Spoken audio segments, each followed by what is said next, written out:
આ તમારું મકાન કાકા કેમ પાડી દીધું? આ દબાણમાં 2 ફૂટ મારું દબાણમાં હતું એ માટે પાડી દીધું. 2 ફૂટ ખાલી બહાર હતું. હા 2 ફૂટ બહાર હતું એમાં. તો આગળ તો અમે સોસાયટીમાં આગળ આ બધું દબાણમાં છે. આ બધું 7-7 ફૂટ જેટલું દબાણમાં છે. બતાવો તો જરાક આવડો. જોઈ લો તમે, આ 6-6 7-7 ફૂટ બહાર છે તો એમાં કોઈ તકલીફ નથી. અહીંયા આ મજૂર માણાનું મકાન 1.5-2 ફૂટ બહાર હતું તો એનું મકાન પાડી દેવામાં આવ્યું. આ ભીમનાથ ગામની કહાની છે. હવે ભીમનાથ ગામની અંદર આ નાના માણસોને કેવી રીતે હેરાન કરવામાં આવે છે, મજૂર વર્ગના લોકો એને કેવી રીતે હેરાન કરવામાં આવે છે. અને બીજી બાજુ નરેન્દ્ર મોદી એમ કહે છે કે અમે ગરીબોને મકાનો આપ્યા છે. અહીંયા તો મેં સર્વે કર્યું તો ઘણી બધી તકલીફો આવી છે. આગળ આપણે કાકા કોનું મકાન છે? ઓલું બેલાવાળું ભાજપના પ્રમુખનું મકાન છે. હવે કહાની કંઈક એવી છે દોસ્તો, વિડીયોને ખૂબ શેર કરી દેજો, દરેક લોકો સુધી પહોંચે એટલે આ ગામના લોકોની જે તકલીફ છે ને એ ગામના લોકોને ખબર પડે અને આસપાસના લોકોને ખબર પડે કે આ કેવી મિલી ભગત હાલે છે.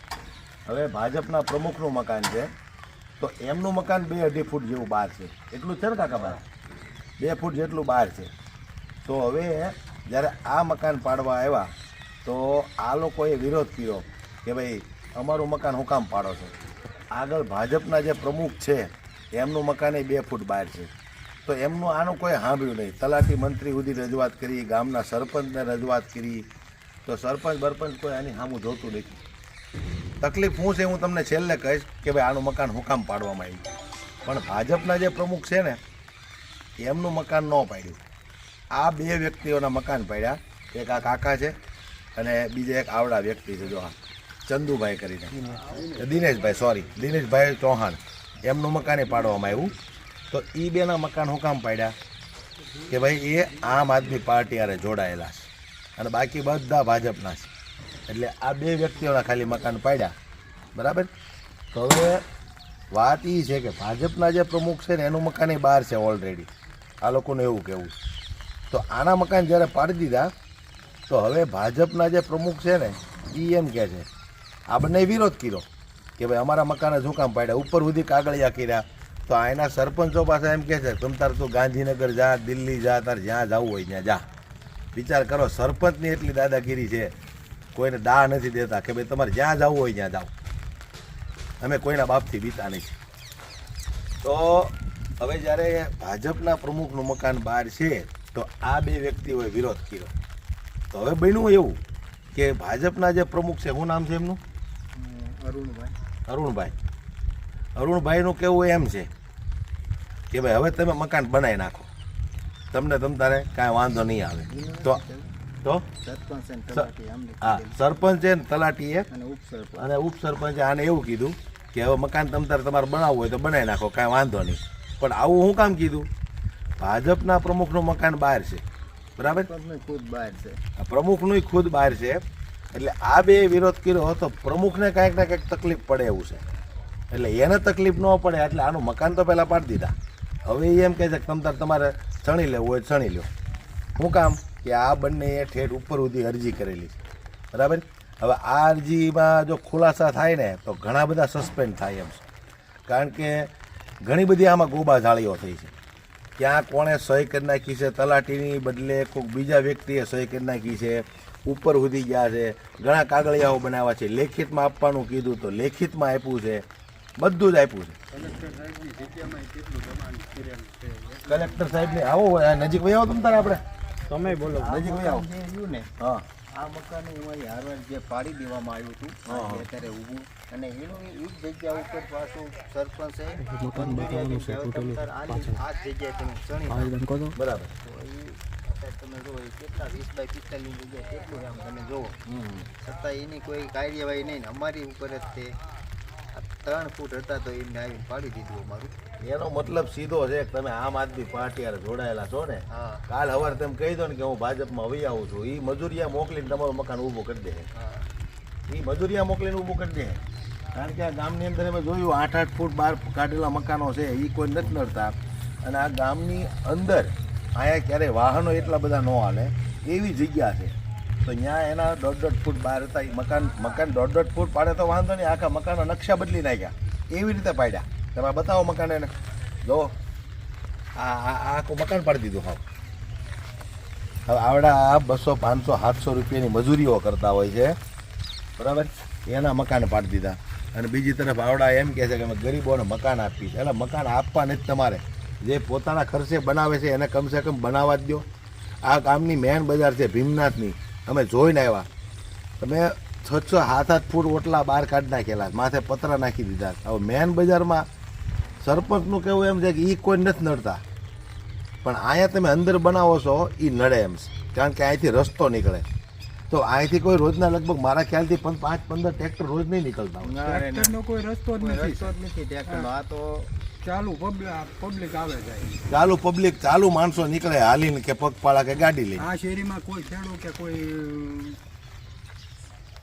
એટલે આ કહેવાનો મતલબ એ છે કે આમ આદમી પાર્ટી હારે છે એટલે આ લોકોને તકલીફ છે. અને આ કાકાનું જે મકાન છે ને એ હું તમને બતાવું, એનો નકશો કેવો કરી નાખ્યો. હાલો આપણે કાકા હાલો બાજુ આવો.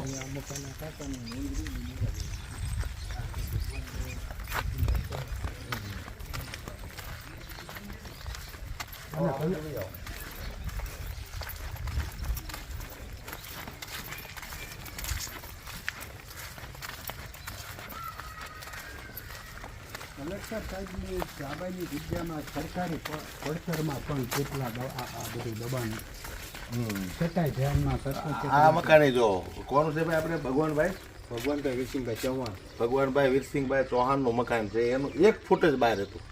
આખો નકશો બદલી નાખ્યો તમે જુઓ, 1 ફૂટ ખાલી બહાર હતું. અને કહેવાનો મારો મતલબ એ છે દોસ્તો કે અહીંયા 300 વારના પ્લોટ 50 હજાર રૂપિયામાં આપી દીધા છે. 300 વારના પ્લોટ, કોઈ બોલવા વાળું નથી. એટલે કહેવાનું એમ છે કે અહીંયા એટલી બધી મિલી ભગત હાલે છે કે ભાઈ તમે ભાજપમાં જોડાઈ જાઓ તો કોઈ તકલીફ નથી, બાકી તમે આમ આદમી પાર્ટીમાં છો કે વિપક્ષમાં છો એટલે આ લોકોને બધી તકલીફ છે. મારે આ 3 ફૂટની બાઇક બહાર હતો. હું આ 2-2.5-3 ફૂટ બહાર 3 હતા. ફૂટ બહાર હતો. હા. દાદરો જો તમે દેખાડો, દાદરો ને બધું મારું પાડી દીધું, બરોબર, હા. મારું હતું. અને સામેનું મકાન રહ્યું એ તમે જોશો 6-7 ફૂટ 6-7 ફૂટ બહાર છે બહાર ઓલું છે, મકાન. છતાં એને કોઈને નોટિસ મેન રોડ પર 6 ફૂટ બહાર છે, તકલીફ નથી. અહીંયા આડી પટ્ટીમાં 2.5 ફૂટ 3 ફૂટ જેટલો બહાર દાદર જ હતો ખાલી. તો ઈ આ નાના માણસનો દાદર પાડી દીધો. તકલીફ એક છે કે આ ભાઈ આમ આદમી પાર્ટીમાં છે, બીજી કાંઈ તકલીફ નથી. અને અમે આરટીઆઈની માહિતી માંગી તો તલાટીએ અમને અધૂરી માહિતી આપી.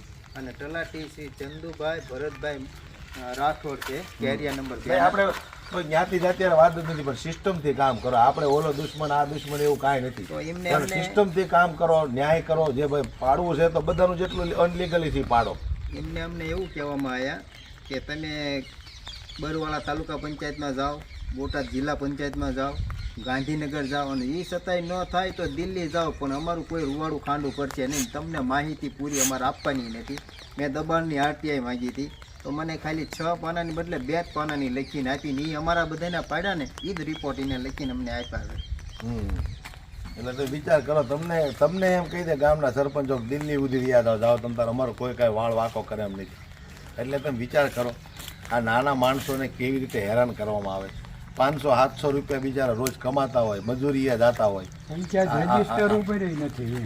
રજીસ્ટર ઉપર નથી. તમે વિચાર કરો. દબાણ પંચાયત રજીસ્ટર ઉપર પણ નથી. આ તમારું પાડ્યું ઈ જ છે. અને અમારું પાડી દીધું એનો કોઈ વાંધો નથી. અમે ગેરકાયદેસર હતા એટલે પાડ્યું, પણ અમારી આ પંચાયતમાં કોઈ અરજી નથી આપી, કંઈ નહીં. પણ છતાંય સરપંચે એમની સત્તાના પાવરથી, સરપંચ ઉપસરપંચ અને તલાટી એમને સત્તાના પાવરથી અમારા મકાન પાડી દીધા છે એવું અમને ટીડીઓ સાહેબે જણાવ્યું છે. અને આના જે ભાજપના ધારાસભ્ય છે તમારા તાલુકાના, એને તમે વાત કરી તો એને શું કીધું સરપંચને? અમારા ધારાસભ્ય ધંધુકા તાલુકાના કાળુભાઈ ડાભી છે, એમને અમે વાત કરી ફોન ઉપર તો એમને એવું કહેવામાં આવ્યું અમને કે એ સરપંચ ને ટીડીઓ સાહેબ અમારું માનતા નથી. જો ધારાસભ્ય દરગાહના માણાનું અને ભાજપના ચાલુ ધારાસભ્યનું આવડે આ સરપંચ કે ઉપસરપંચ ન માનતા હોય તો અમારા નાના માણાનું સાંભળે. વિચાર કરો તમે, ધારાસભ્યોને ગાંઠતા નથી આવડતા. તમે વિચાર તો કરો, ગામના સરપંચો ધારાસભ્ય નથી ગાંઠતા.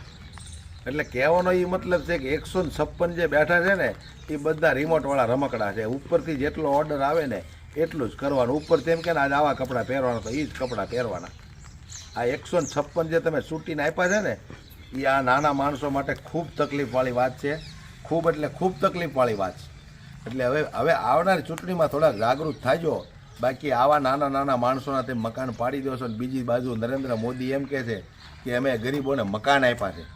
મકાન આપવાની વાત તો દૂર છે, પણ આ એના પૈસાના જે બનાવે છે ને કમસે કમ એ તો ઊભા કરવા દો. અને નો ડાઉટ તમ તારે દબાણ હોય તો પાડવું જ જોઈએ, એમાં અમને કોઈ તકલીફ નથી, પણ તો બધાના પાડો, બધાના પાડો. નિયમ કાયદો તો હા. એક સરખો આ નાના માણસ છે તો એમ કહે છે કે નિયમ તમ તાર હરખો રાખો, અમારું મકાન પાડી દીધું, વાંધો નહીં, અમને વાંધો નહીં. આગળનું છે ઈ તે અમે આગળ મેં જોયું 6-7 ફૂટ બાર ઓટલા કાઢીને બનાવ્યા છે, તો ત્યાં કોઈને કાંઈ તકલીફ નથી. અને શું કામ? એ બધા ભાજપમાં છે. જે જાહેર રસ્તા ઉપર 12-13 ફૂટના ઓટલા બાંધીને હા. પતરાના શેડ કર્યા છે, છતાંય સરપંચ એવું કહે છે કે એ દબાણ કોઈને નથી નડતું. તો આ દબાણ કોને નડે છે? હા એમ આ અંદરની સરપંચ સાઈડ એમ છે. કહેતા હોય કે આ દબાવ એ નથી નડતું, ના નડે છે, તો ગામમાં તમે તારે 25 જણાને કયો અહીં બોલાવીને કે ભાઈ આમને નડે છે પાડજો. હા 25 જણા એમ કહેતા ને કે આ અમારે રોજ હાલવાનું છે, આવડા પાડજો, અમને નડે છે. એમને સરપંચ એમને એવું કહેવામાં આવ્યું કે બજાર 20 ફૂટની પક્કી કરવામાં આવે એટલે તમારું દબાણ દૂર. તો હા. અંદરની સાઈડ જે છે અહીંયા 20 ફૂટની બજારો કાયદેસર છે જ તે. હા. એની જગ્યાએ અહીંયા 8-9 ફૂટની છે. તો ઈવડા એ લોકોનું દબાણ દૂર ન કર્યું ને અમારું જ કેમ? એટલે આ બધી મિલી ભગત હાલે છે. મેં કીધું એમ આ કાલ સવારે આ બે એમ કહે ને કે ભાઈ અમારે ભાજપમાં જોડાઈ જવું છે, બરાબર છે, તો આવડા મજૂરિયા મોકલીને આના ઘર ઊભા કરી દે એમ છે. પણ ઈમાનદારીથી ટક્કર આપી રહ્યા છે.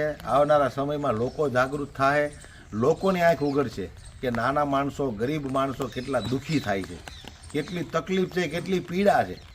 આજે તમે જુઓ 500 રૂપિયાની મજૂરીએ જતા હોય, એના મકાનો ઉપર આવડા બુલડોઝર ફેરવી દેતા હોય, અને જે લોકો ભાજપમાં રહી અને કરોડોના ભ્રષ્ટાચાર કરે છે એમને કાંઈ નથી થતું. એટલે હું તો એટલી વિનંતી કરું છું કે જાગો. હવે તમારા માટે નહીં તો ગામના ગરીબ માટે જાગો, તમારા બાળકોના સારા ભવિષ્ય માટે જાગો.